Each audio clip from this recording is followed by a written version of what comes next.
રાજી છે અત્યારે ફૂલ જોશમાં હો ભાઈ, ફૂલ જોશમાં. यहाँ पर हम 50 लोग को बैठा हुई।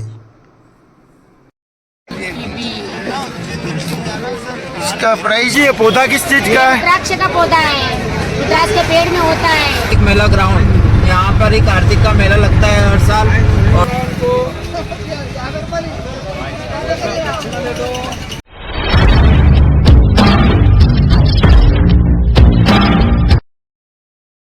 हेलो मित्रों, બધા મિત્રો જય માતાજી, હર હર મહાદેવ। તો મિત્રો જ્યાં પાછળ હોટલ પરદેશી દેખાય એમાં આપણે રહ્યા, એક દિવસના 500 રૂપિયા ભાડું છે અને 4 જણા અમે છે। અને અત્યારે સવારમાં અહીં હોટલની સામે ચા પીવા આવ્યા।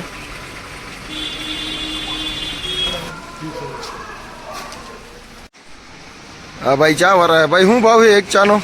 15 रुपया 20 रुपया। 15 रुपया 20 रुपया। अँ जा आवा प्याला में चा आपे 20 रुपया।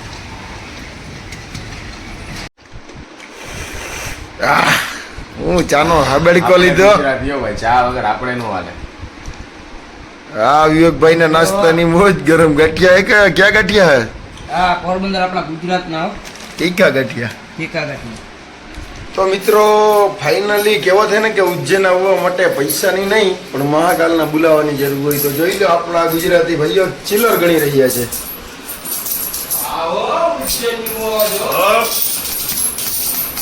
બોલો જય જય શ્રી મહાકાલ। તો મિત્રો ફાઇનલી જે ઉજ્જૈનમાં આપણે હોટલ રાખી હતી એનો ટાઈમ અત્યારે પૂરો થયો અને હવે આપણે જાઉં જે ઉજ્જૈનમાં મહાકાલેશ્વર ને એવા 4-5 મંદિર છે એમાં જવાનું છે। એટલે અમે બધા હવે નીકળી ગયા અને આ ભાઈનું કહેવાનું શું છે, જો આંબરો ભાઈ શું થયું હવે અત્યારે આપણો ટાઈમ પૂરો થયો। હવે ભાઈ આપણો ટાઈમ પૂરો થઈ ગયો એટલે હવે આપણા રૂમની માર કાઢી નાખવામાં આવજો ભાઈ। જો આપણો ભાઈ વિવેકભાઈ ફૂલ રાજી છે અત્યારે, ફૂલ જોશમાં હો ભાઈ, ફૂલ જોશમાં।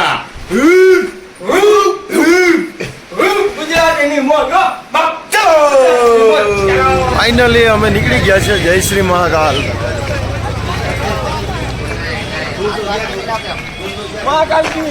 જય જય।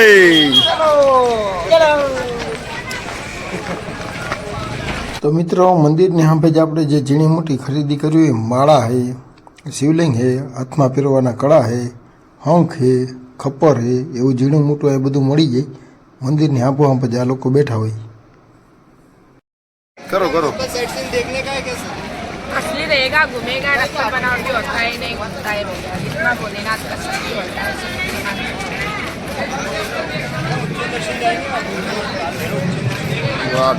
शायद गोल में भी है, ये देखो ये भी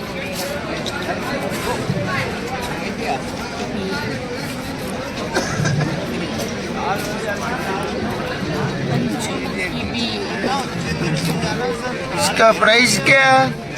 एक मुखी देने वाले 251 देते, 151 देते, इसी का कीमत में होता है।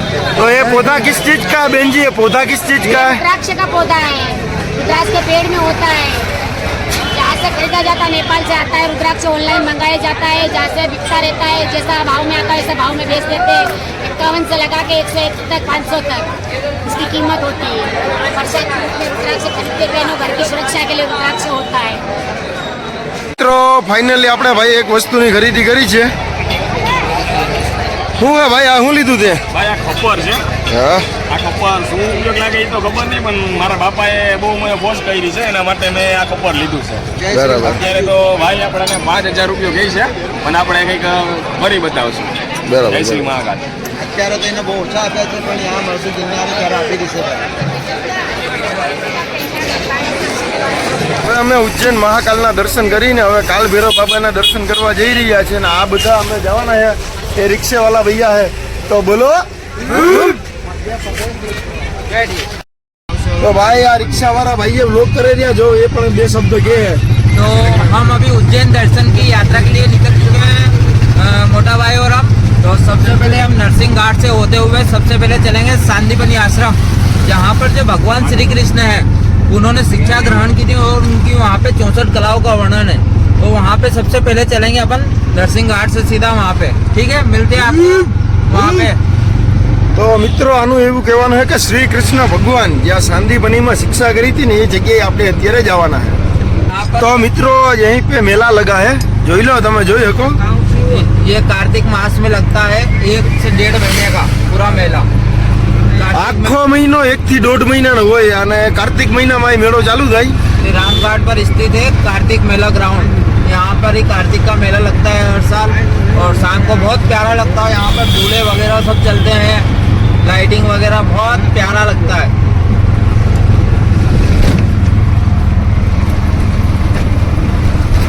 કહેતો હતો યાર મેળામાં આવીએ મહિના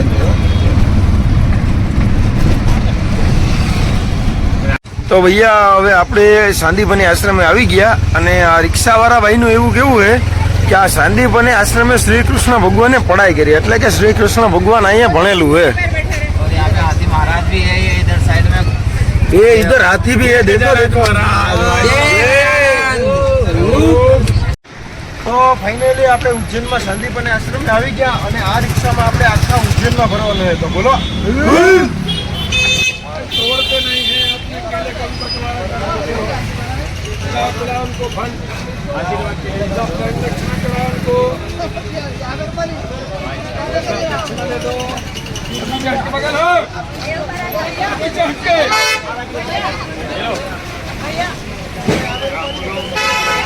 તો મિત્રો મુખ્યમંત્રી ભગવાન શ્રી કૃષ્ણ બલરામ સુદામા વિદ્યા સ્થાન દેખો.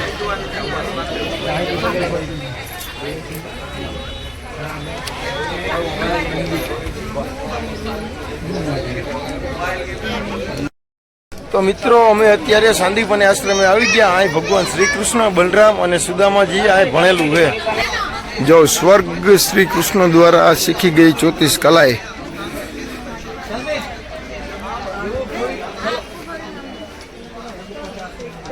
તો મિત્રો શ્રી કૃષ્ણ ભગવાન બલરામ અને સુદામાજી અહીંયા ઘણું બધું શીખેલું છે, જેમ કે બાણ ચલાવવું, કુસ્તી, કસરતો કરતા એવું ઘણું બધું અહીંયા શીખેલું છે. તો હવે આપણે સાંદીપની આશ્રમેથી નીકળી ગયા અને હવે भैया कहाँ पे ले जाओगे आप? अभी आपने सांदीपनी के दर्शन करे, आश्रम में जाके तो कैसा क्या लगा? मतलब वहाँ तो सब दिखना मिला, वो सुदामा बलराम और श्री कृष्ण जहाँ पढ़ाई करते थे वो सब दिखना मिला हमको. उनकी 64 कलाओं का वर्णन भी देखा होगा वो भी आपने. देखा. ठीक है, तो यहाँ से अब सीधे अपन चल रहे हैं मंगलनाथ मंदिर. नवग्रह के अंदर से मंगल ग्रह का शिव रूप में जन्म स्थान जन्म भूमि है. पूरे विश्व में एक ही मंदिर है मंगल ग्रह का. उस मंदिर की विशेषताएं हैं, जो मंदिर बना है ना अपनी पृथ्वी के नाभि स्थल पे बना हुआ है, कर्क रेखा पे विराजमान है. ये मेष और वृश्चिक राशि के स्वामी है, नवग्रह के सेनापति है. जैसे शनि शिंगणापुर में शनि महाराज को काला कपड़ा तेल वगैरह चढ़ाते हैं ना, इसी प्रकार ये मंगल ग्रह को लाल चीज़ों का दान चढ़ाते हैं अपने और अपने परिवार के मंगल कार्य के लिए. और मंगल का दान चढ़ाने मात्र से अपने और अपने परिवार के अंदर 21 परेशानियों का निवारण होता है, क्योंकि 21 विभाग के अधिपति अपने राशियों के, इसलिए 21 परेशानियों में परिवार के अंदर किसी को शादी ब्याह में रुकावट आना, जैसे बार बार रिश्ता बनना टूटना, नौकरी पढ़ाई में दिक्कत आना, इंसान की शादी ब्याह होने के बाद में घर में गृह कलश होना, पति पत्नी की ना बनना, शुरू बात को लड़ाई झगड़े होना, इंसान के ऊपर ऋण चढ़ना, ऋण नहीं कर्जा. अपने शरीर में जो ब्लड का संचार होता है मंगल के द्वारा होता है. भूमि संबंधित को कार्य रुका होना, क्योंकि महामंगल भूमि पुत्र है. कोर्ट कचहरी संबंधित, व्यापार संबंधित, ऐसे 21 परेशानियों का निवारण होता है. और पूरा 12 प्रकार का दान रहता है, क्योंकि अपना नाम अपना सरनेम बोल के चढ़ाते हैं. नाम बोलोगे आप ही का लगेगा, सरनेम बोलोगे संपूर्ण परिवार का लगेगा. और दार्शनिक दान है, ना तो किसी दोस्त के लिए चढ़ाते हैं ना कोई पूजा के लिए.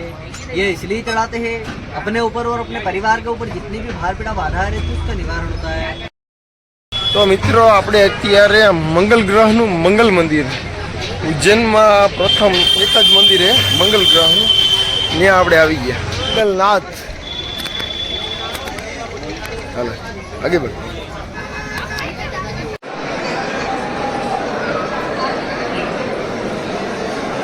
મંગલનાથ મંદિરમાં ભુવનેશ્વરી માતાનું મંદિર છે, એટલે કે ધરતી માતાનું મંદિર. તો મિત્રો મંગલનાથ મંદિરના આરતીના પૂજાપામાં જ હાથમાં બાંધવાના દોરા હોય છે અને અહીં જો તમે જોઈ શકો છો આ રેલિંગમાં બધા દોરા બાંધ્યા, એટલે કે જ્યારે પહેલી વાર દર્શન કરવા આવે ને તે મંગલનાથ પાસેથી કંઈક આશા રાખે અને એ આશા પૂરી થઈ જાય ને એટલે પછી પાછા આવે ને તો એ દોરો અહીં બાંધી દે.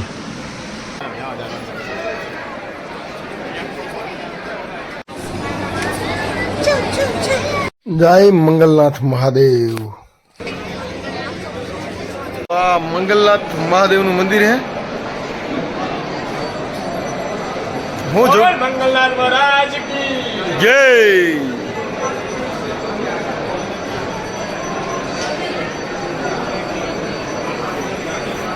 અહીંયા તળાવીએ હે.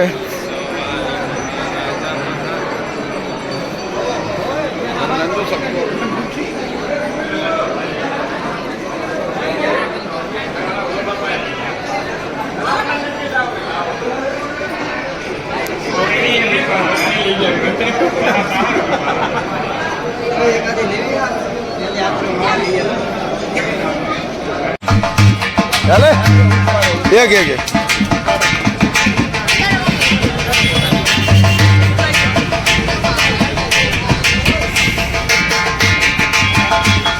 મિત્રો મંગલનાથ મંદિરનું કામ ચાલુ છે. જો તમે જોઈ શકો છો શિખર ઉપર હજી ઘણું બધું કામ બાકી છે. તો મિત્રો આવા જ વિડીયો જોવા માટે મારી ચેનલને સબસ્ક્રાઇબ કરી દેજો અને આ વિડીયોને શેર કરી દેજો. અને આના પછીનો વિડીયો કાલ ભૈરવનો આવવાનો છે.